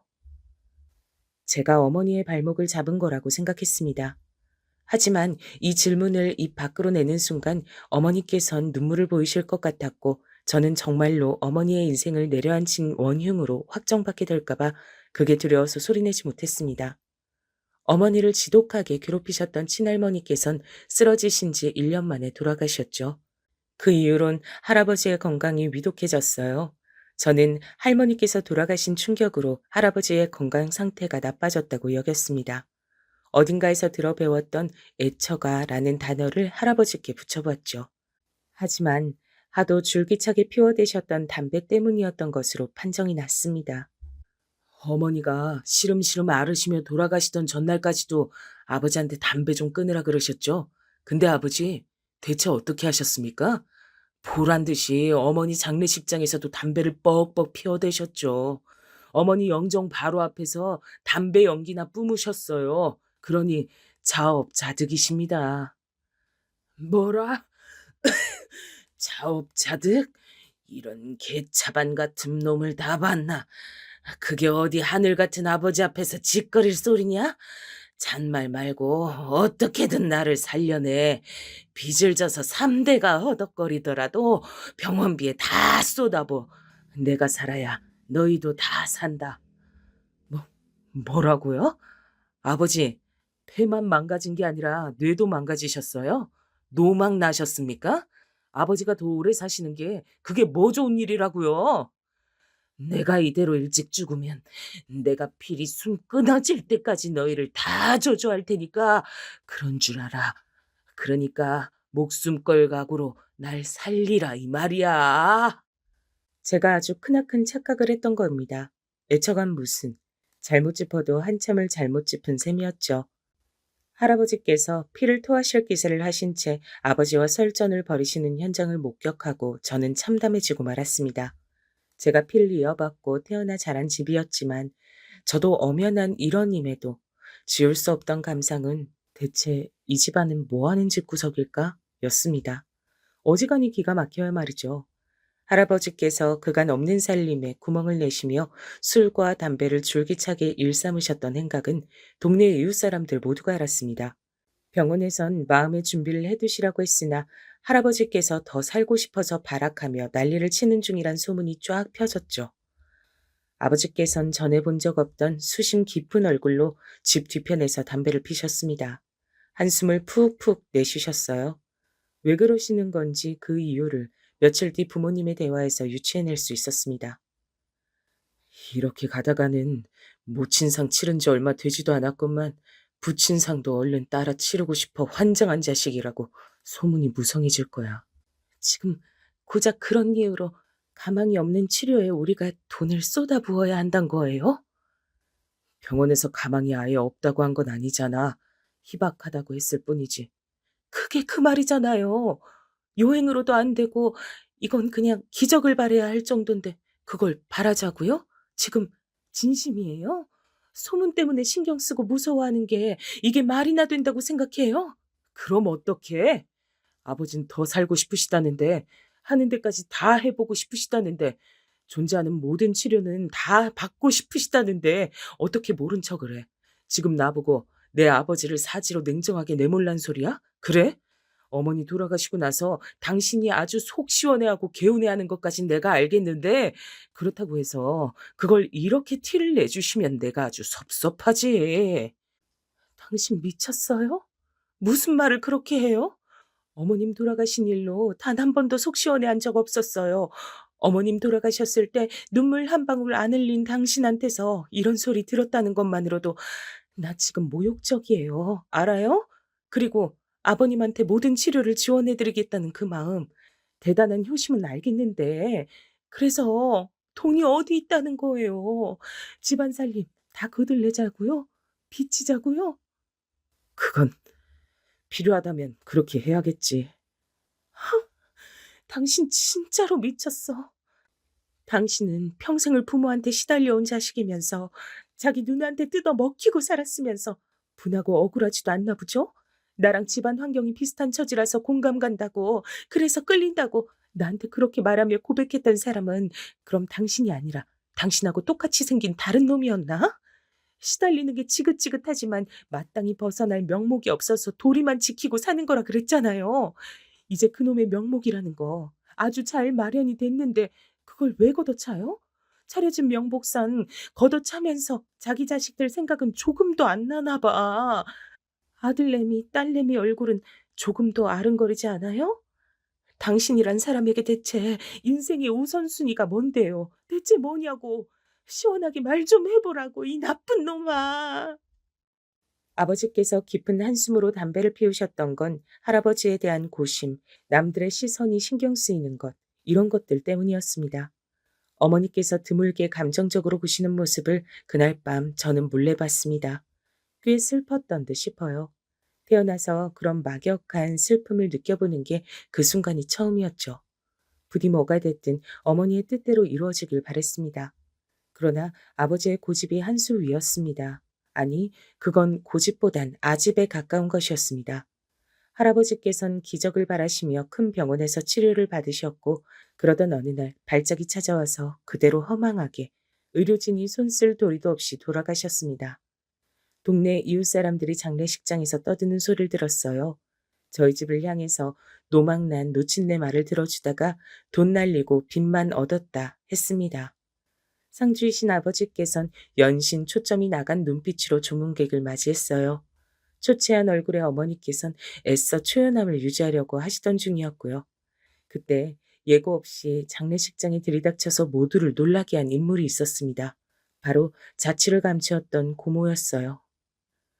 아이고, 우리 아버지 불쌍해서 어떡해. 한평생 고생만 죽도록 하시다가 이렇듯 허무하게 떠나셨구나. 아버지, 아버지 따랐어요. 가시는 길 외롭다 하실까 봐 제가 왔습니다, 아버지. 몰래 들어와도 부족했을 판국에 곡소리를 내며 들어오셨어요. 고모임을 알아본 모두가 경악했습니다. 하지만 아버지보다 경악한 사람은 그 자리에서 아무도 없었을 거예요. 여기가 어디라고 와? 소식은 대체 어떻게 알고 온 거야? 너는 어떻게 아버지가 돌아가셨는데도 나한테 알리지 않을 수가 있어? 너 머리가 돌았니? 머리가 돈 건 누나 쪽이겠지. 엄마 돌아가셨을 때부터 수소문해가면서 누나를 찾았어. 그런데도 연락이 안 닿는데 내가 어떻게 소식을 전해야 했단 거야? 그건 어디서 뭘 하다가 이제야 나타나. 양심이란 거 누나한텐 전혀 없지? 이왕 앞으면 집에서 훔쳐갔던 것들이나 토해내든가. 당장 다 내놔. 이왕 왔으니까 아버지께 제대로 인사를 올려야지. 그게 순서인데. 너 진짜 경우 없이 군다. 그리고 훔쳐갔다니? 말은 바로 해. 나 잠시 빌려갔던 것뿐이야. 그래? 터진 입이라고 말은 잘하네. 그럼 빌려갔던 거니까 지금 도로 돌려놔. 어서. 그래야 아버지 가시는 길이 안 찝찝하겠지. 야, 네 것도 아닌데 왜 네가 내놓으라 마라 지랄을 떨어? 주인들이 모두 저승여행 떠나셨으니 빌린 것들은 이제 내 거야. 안 그래? 뭐라고? 이런 미친. 그딴 정신 나간 헛소리나 하러 온 거면 당장 꺼져. 누나한텐 여기 있을 자격 없어. 아무리 그래도 우리가 세상 하나뿐인 남매지간인데 이제 두 분 돌아가셨으니 우리가 서로 의지하며 잘 지내야지. 너 정말 왜 이러니? 이 누나 너무 속상하다, 동생아. 분노에 찬 아버지 앞에서 고모께서는 잘도 가증스레 눈물을 찍어내셨습니다. 그리고 바로 그때 어머니께서 그 앞으로 다가가 망설임 없이 고모의 뺨을 치셨어요. 크게 짝 하는 소리가 울렸습니다. 모두가 숨을 죽인 가운데 고모께서 어이없다는 듯 눈을 치켜뜨고 계셨고, 그러자 어머니께서 다시 한번 세게 뺨을 후려치셨죠. 고모께선 더 세게 날아온 손찌검에 그만 주저앉고 마셨습니다. 어머니께서 차갑게 그 모습을 내려다보며 말씀하셨어요. 뭐가 그리 말이 많아요? 구질구질하게. 그냥 딱 정리하죠. 돈 달라는 소리를 하러 온 거면 지금 당장 꺼지세요. 그리고 두 번 다시 우리 앞에 나타나지도 마. 돈에 디귿자도 안 꺼낼 거고 우리한테 사과하고 속죄할 마음이람 그대로 있으시고요. 그러자 고모께선 수치심에 얼굴을 붉히셨고 반격을 하려는 듯 벌떡 일어나셨다가 서릿발보다 매서운 어머니의 눈빛을 정면으로 마주하자 움찔하더니 선택을 내렸습니다. 바로 주랭랑이었죠. 정말로 돈을 뜯어내기 위해 이곳에 오셨던 겁니다. 그걸 아버지께선 미처 모르셨나 보더라고요. 고모께서 사라진 방향을 보며 한참이나 멍청한 표정으로 계셨으니까요. 상황을 정리하셨던 건 어머니셨지만 며칠 뒤 아버지께선 사람들에게 당신 스스로 문제 많은 누이를 내쫓았다고 자랑스레 말하고 다니셨습니다. 어쨌거나 저는 조부모님과 고모 모두 사라진 게 알터니가 빠진 것처럼 시원했어요. 잘 됐다고 생각했죠. 하지만 생각처럼 상황이 흘러가지 않았습니다. 가뜩이나 집에 빚이 있었고 부의금 들어온 걸로 그나마 어찌저찌 살고 있었는데 아버지께서 웬 사업이라는 걸 한번 해보겠다고 도전하셨다가 거하게 말아잡수신 겁니다. 멋대로 시작한 사업, 멋대로 빚을 가져왔으니 책임지라며 어머니께선 아버지 앞에서 가슴을 치고 웃으셨습니다. 나는 잘해보려고 그런 것뿐이었어. 우리 가족 더 잘 살아보려고. 단지 그걸 바랬을 뿐인데 이렇게 단번에 망할 줄은. 아버지께선 당신의 실패보단 가졌던 의도가 더 중요한 것 아니냐는 태도로 나오셔서 어머니의 복장만 더 터지게 만들었습니다. 그러더니 시리에 빠지셨죠. 아무것도 안 한 채로 몇 날 며칠을 보내셨습니다. 며칠이 지났을 때 난데없이 돈을 어떻게 해서든 벌어오겠다고 선언하셨는데요. 전 그 선언에 신뢰가 가고 기쁜 마음이 들기보단 왠지 모르게 불안하고 미심쩍은 기분이 들었던 기억이 납니다. 아버지께서 돈을 벌어오겠다고 호언장담을 대체 뭘 보고 하신 건가 싶었는데 알고 보니까 배를 타고 나가셨더라고요. 배를 타신 뒤로 소식이 뚝 끊겼습니다. 저희 집엔 빚이 있었고 여동생은 아팠습니다. 어머니께선 돈을 버셔야 했어요. 원래는 식당 일만 하고 계셨는데 거기에 목욕탕 청소일도 추가해서 시작하셨죠. 저는 그 사실을 몰랐습니다. 어머니께서 자식들에게 비밀로 하셨기 때문이에요. 그랬다가 알게 된 이유는 어머니께서 목욕탕 일을 하시다가 쓰러지셨기 때문입니다. 청소 일을 하다가 현기증이 나서 쓰러지셨는데 그러면서 코피를 흘리셨죠. 목욕탕 바닥에 피가 번져나갔다고 합니다. 가뜩이나 기력 없는 몸에 코피까지 줄줄 흘러나갔으니 어머니께선 병원에 실려온 뒤 이틀이 지난 뒤에야 눈을 뜨셨죠. 그리고 정신을 차리자마자 병원비 걱정부터 하셨습니다. 힘들게 번 돈을 병원비로 써야 하는 것이 아깝고 안타깝다며 엄마께선 스스로 쓰러진 자책까지 하셨어요. 저는 그런 엄마를 보며 가슴이 찢어질 듯 했습니다. 이따위 공부 더 하고 싶지 않다 그랬습니다. 고등학교 졸업장 같은 게 없어도 일만 잘 구할 수 있다 그랬어요. 호기롭게 말을 뱉었던 전 어머니의 싸늘한 눈빛을 마주하고 입을 다물었죠. 안 돼. 내가 뭐 때문에 뭘 바라보며 이토록 고생을 하고 사는데 내 자식들은 반드시 공부시킬 거야. 나처럼 되게 두진 않아. 내 짧은 가방끈 나는 내 자식들에게 물려줄 생각 추호도 없어. 그건 차라리 절교에 가까운 외침이었습니다. 그 앞에서 제가 차마 하지만 이대로는 안 되는걸요 라는 본심을 꺼낼 수가 없었습니다. 여동생은 선천적으로 심장의 문제를 안고 태어난 경우였어요. 심장 수술을 여러 번 받아야 했고 그 비용은 수천만 원이 쉽게 넘어갔습니다. 도저히 감당이 안 됐죠. 어머니께선 자식들의 학업과 건강 그 어떤 것도 포기하지 못하셨습니다. 언제 돌아오실지 과연 돌아오시기나 할지 기약이 없는 아버지를 손 놓고 기다릴 순 없는 노릇이었고요. 돈이 너무 궁해서 대부업체까지 손을 벌렸고 그런 상황인데 엄마께선 나만 믿으면 된다라고 하셨습니다. 일을 새로 구하겠다고 하셨어요. 아주 돈이 많이 벌리는 일이요. 불규칙적으로 집을 나서셨는데 공통점이라면 늦은 시각에 일을 하신다는 점이었습니다. 어디서 일을 하시는지 알 길이 없었죠. 가까운 곳이라면 동네에서 누가 아는 사람이 있었을 텐데 아무도 어머니의 행적을 알지 못했습니다. 어머니께서 벌어오신 돈으로 여동생은 또 수술을 받을 수 있었고 그 덕에 목숨을 건졌습니다.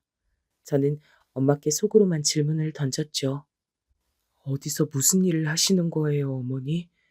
아무도 모르게 하실 만한 일이, 돈을 많이 벌 수 있는 일이 대체 뭔데요? 그러나 사실은 답을 추려낸 상태였기 때문에 진짜로 질문을 입 밖에 낼 수 없었어요. 침묵을 지킨 데칸 컸습니다. 제가 대학을 갔고 여동생이 최종으로 심장 이식 수술을 받았습니다. 사실상 완치였죠. 동네에선 어머니께서 어떻게 그런 거액을 마련해 여동생을 완치시켰는지를 두고 여러 말이 떠돌았습니다. 저희는 이사를 준비했고 그러던 때에 아버지가 들어오셨습니다. 시꺼멓게 탄 피부, 마른 몸, 무섭게 퀭한 눈매를 한 채 낯선 모습으로 집에 돌아오신 아버지께선 곧장 이 모든 일을 알게 되셨어요. 그 망할 동네는 언제나 다른 집들의 이야기를 하는 걸 좋아했고 비밀이란 없었으니까요. 그 동네에 빌어먹을 버릇이 결국 사달을 내고 말았던 겁니다. 아버지께서 돌아오시자마자 이웃들이 즉각 신나게 다 떠들어댔죠. 아버지께선 수년 만에 보는 어머니의 얼굴을 세게 때리셨습니다. 이 더러운 여편네, 수치를 모르는 인간 말종 같으니라고. 바닥에 쓰러진 어머니를 마구 발로 차기까지 하셨어요. 귀가하다가 그 광경을 본 제가 어머니 앞을 막아섰습니다. 그러자 아버지께선 제 뺨을 후려 갈기셨죠.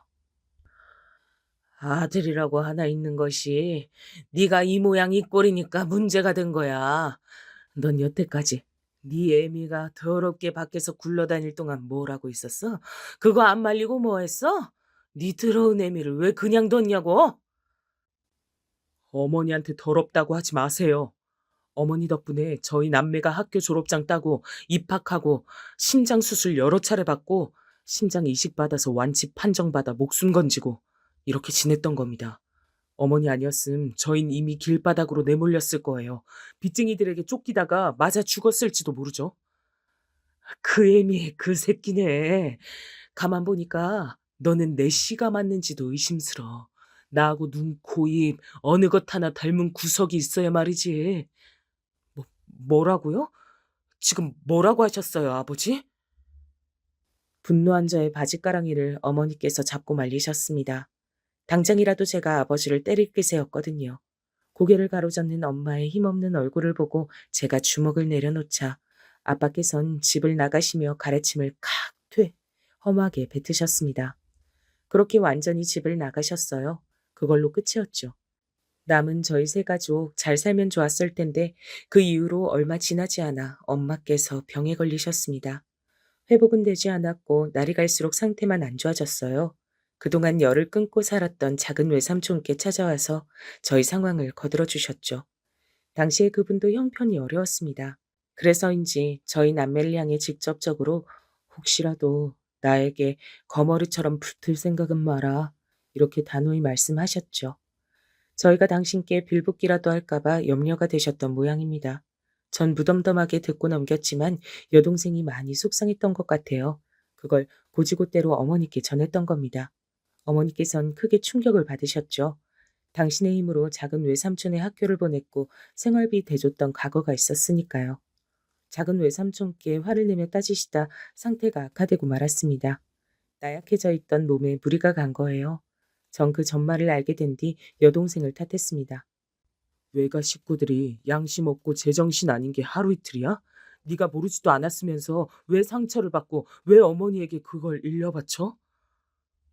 생각해보면 여동생이 아니라 근본적으로 작은 외삼촌을 탓하는 게 옳은 것이었어요. 그러니 제가 비겁한 놈이죠.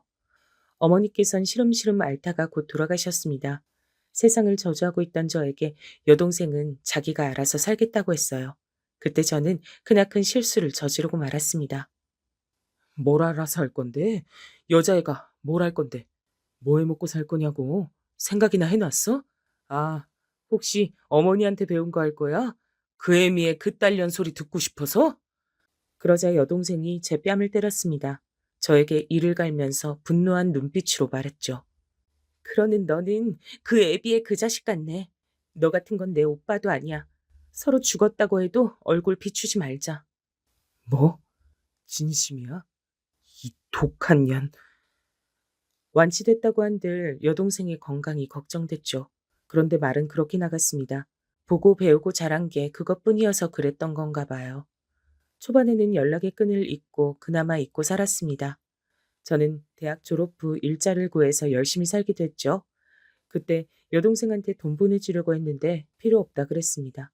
자기는 돈 모아서 이 나라 뜨는 게 목표라고 그랬어요. 우리나라도 많이 안 다녀봤으면서 외국 좋아하시네. 헛물 켜는 소리 마라. 누가 너한테 헛바람 넣었어? 제가 본심과 달리 퉁명스레 쏴댔고 그 덕에 연락이 끊어졌습니다. 어차피 제가 용기 내어 여동생을 찾아다닐 면목도 없었죠. 왜냐면 제가 그 이후로 도박 때문에 돈을 다 날렸기 때문입니다.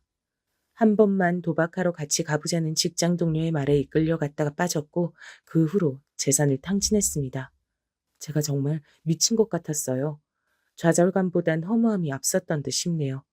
정신 다잡고서 노력하며 돈 모았다가 또 날렸습니다. 도박이란 무서웠어요. 주변에서 손목 자르기 전엔 안 끝난다 이렇게 말을 듣고 도박을 어떻게든 접기로 했습니다. 울면서 믿지도 않는 신을 향해 빌었습니다. 혀 깨무는 심정으로 도박 끊을 거니까 제 인생 좀 보살펴 달라고 빌었어요. 저는 이상하게도 악몽을 꾸면 어머니를 뵀습니다. 내용이 이상했기 때문에 악몽이었죠. 나 죽었을 때 네 아버지 왜 안 찾아봤니? 어떻게 찾아요? 방법을 알아야죠. 넌 아들인데 아버지를 어떻게 못 찾아? 찾으려면 찾을 수 있었을 거야. 몰라요. 전 그런 거 모른다고요. 학교에서도 안 가르쳐 줬어요. 친자식이니까 어떻게든 아버지를 찾을 방도는 있을 거다. 잊지 마라. 부모 자식 인연은 끊는다고 끊어지는 거 아니야. 어, 어머니, 근데 제가 아버지의 친자식은 맞아요? 뭐? 네가 어떻게 그런 소리를 하니? 어떻게?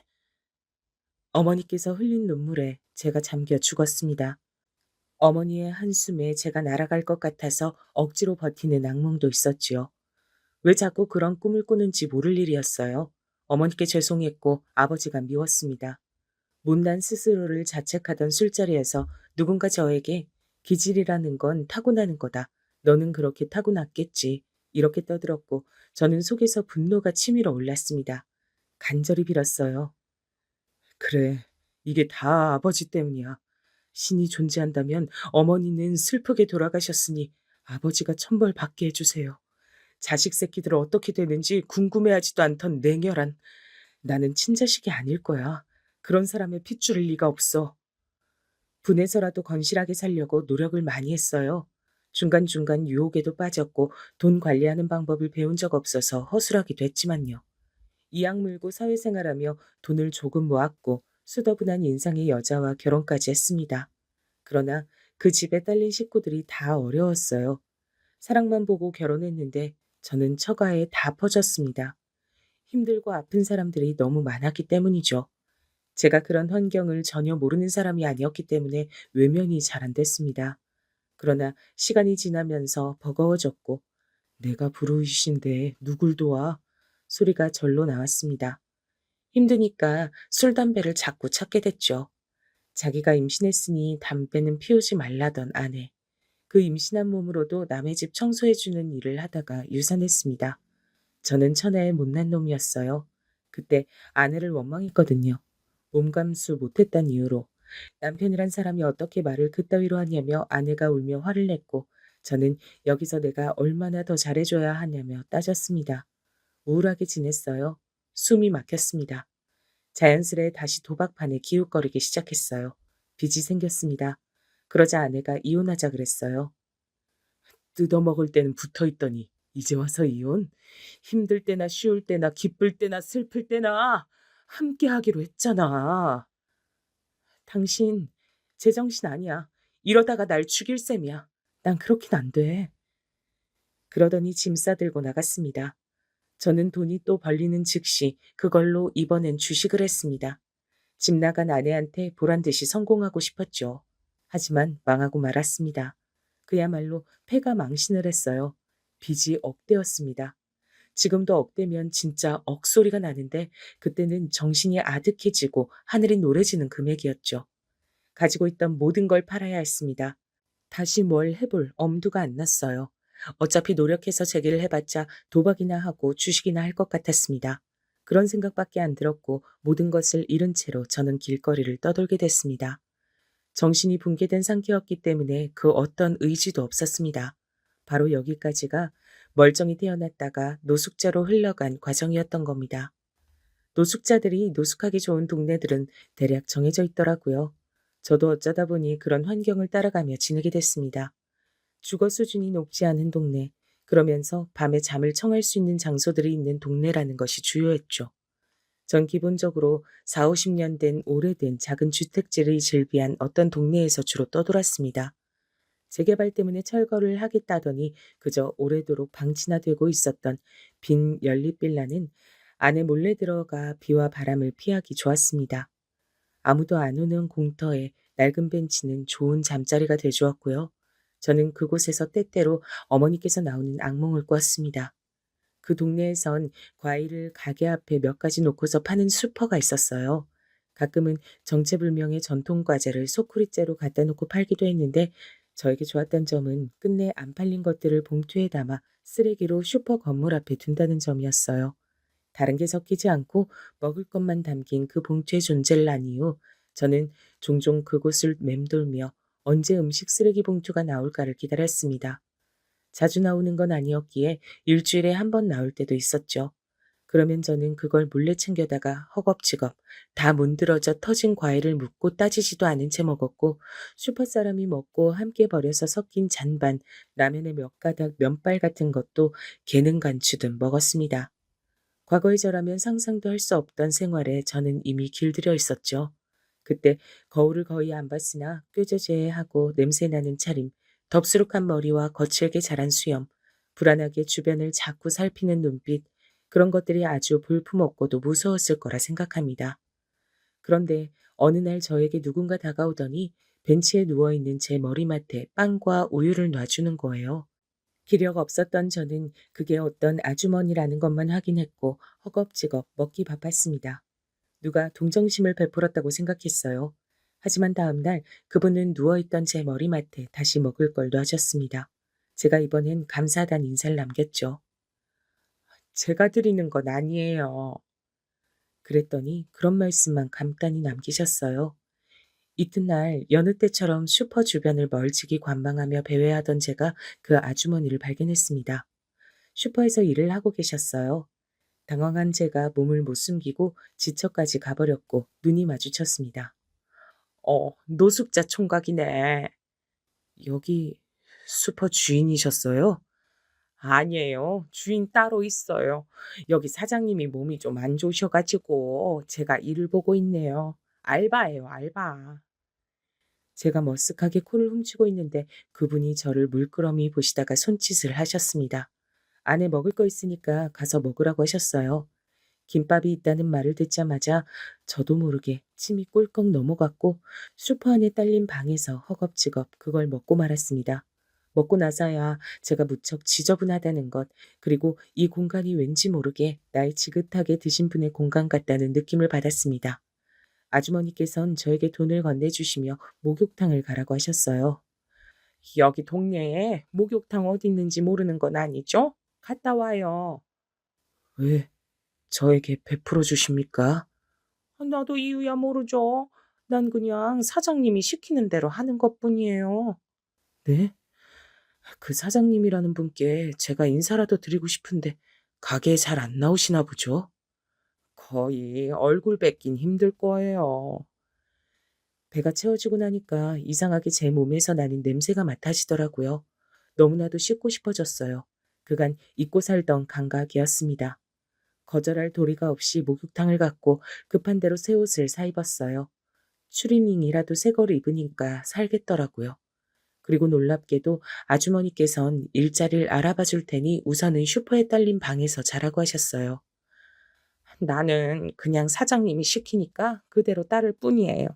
나도 사장님이 웬 그렇게 동정심이 넘쳐서 노숙자 청각을 잘 봐주고 돕는 건지 모르겠으니까. 툴툴대셨지만 정이 넘치시는 분이란 걸 알 수 있었습니다. 수개월 만에 멀쩡한 실내 바닥에 누워서 이불을 덮고 눕던 그 순간 눈물이 흘렀습니다. 좁은 그 방이 대궐처럼 느껴졌고 감사하기만 했어요.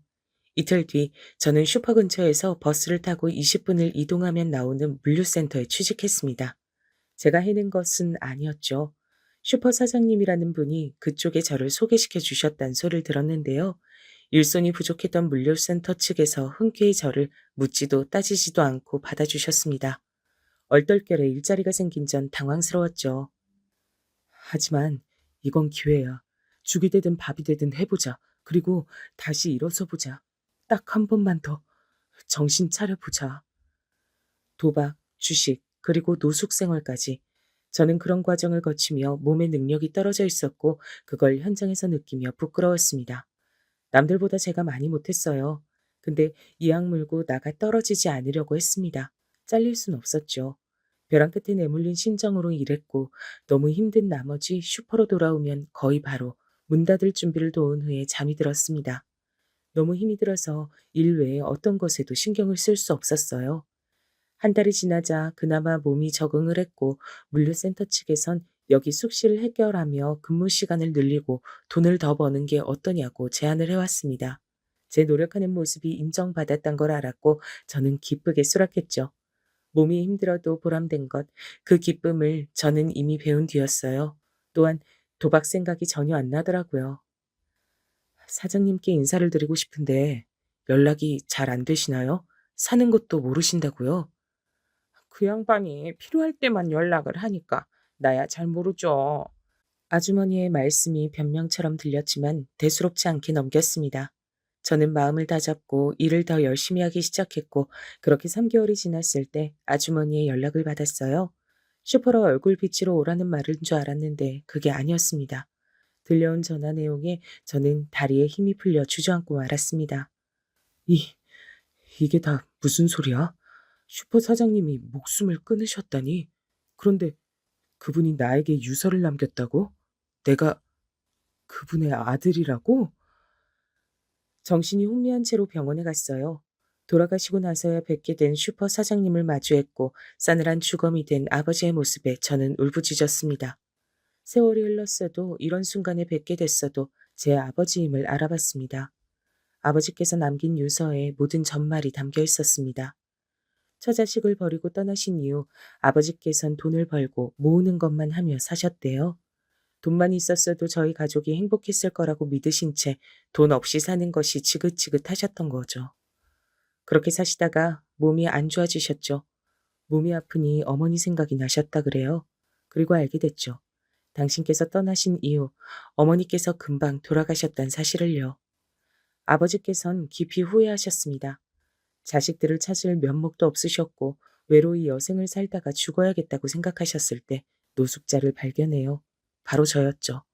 놀라신 아버지께선 절 따라다니셨고 제가 그 동네에 머물기로 한 것을 확인하자마자 나이 지긋하게 드신 노인께서 오래 운영하시던 슈퍼를 인수했습니다. 그리고 일자리가 필요했던 아부주머니를 고용하며 자신의 뜻에 따라 행동해달란 조건을 내거셨죠. 그렇게 저를 몰래 챙겨주셨던 겁니다. 제가 삶의 의지를 잃고 노숙자가 된 것을 알아보시고 어떻게든 다시 저를 일으키려 하셨고 절 받아줄 일터를 찾아 직접 문을 두드리고 다니셨어요. 제가 열심히 일을 하며 지내는 모습에 기뻐하시던 그때 건강이 악화되었습니다. 병원에 가보니 버틴 게 용하다며 여명이 길어봤자 3개월 남았단 소리가 들려온 거예요. 아버지께선 저를 보고 얘기를 나누면 당신께서 용서를 받을까봐 그게 두려웠다고 하셨습니다.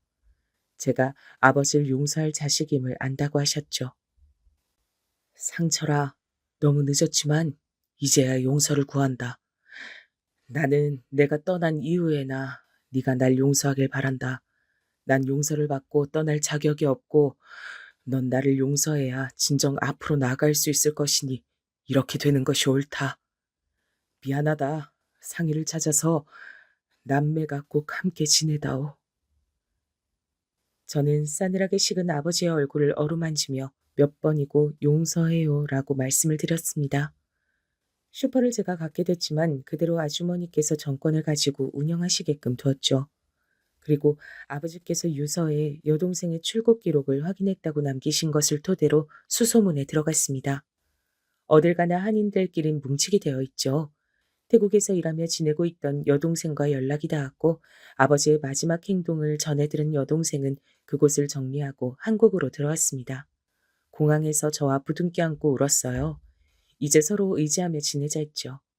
아버지께서 주고 가신 돈으로 여동생에게 작은 집을 마련해 준 뒤 저는 일터에서 숙식을 해결하며 살았습니다. 힘들어도 보람된 하루하루였죠. 그러던 저에게 누가 찾아와서 나가보니 바로 아내였습니다. 작은 아이와 함께였죠. 저는 그 아이가 제 자식임을 한눈에 알아봤어요. 그때 다시 임신했단 사실을 안 아내는 저와 있다간 또 유산을 할까봐 무서워서 절 떠났던 겁니다. 제 아들을 홀로 낳고 장모님 한 분께만 이 사실을 알린 채 육아와 일을 병행해 왔어요. 그렇게 악바리처럼 살면서 돈까지 어느 정도 모았더라고요. 아무리 못난 아빠라도 아이한텐 아빠니까 만나게 해주고 싶어서 수소문해서 당신 찾은 거야. 아내가 그렇게 말하자 제가 얼른 끌어안았습니다. 아내도 울고 저도 울었습니다. 그간의 일을 저는 다 알려주었고 여동생도 소개시켜줬어요. 여동생은 새언니와 조카가 생겼다는 것에 기뻐했습니다. 가족이 있다는 건 좋은 일이라고 하더군요.